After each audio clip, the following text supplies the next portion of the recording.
Give me some perspective, Marilyn, then about your thesis for reflation.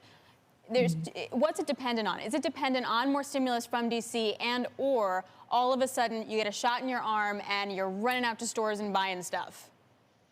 So I think, we do expect we will see sort of, reflation moderately, sort of throughout next year, whether we get the stimulus package this week or not, or this year or not even.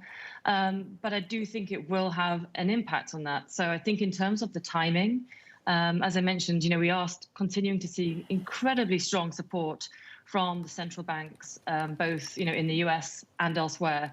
We are seeing still a pretty strong consumer in the US. We're seeing pretty strong data, but there's still a long way to go, obviously, in terms of the labor market and other aspects. And obviously the data is still pretty patchy when you look at areas such as services versus technology versus manufacturing. It's still very, very patchy in terms of the performance of different sectors.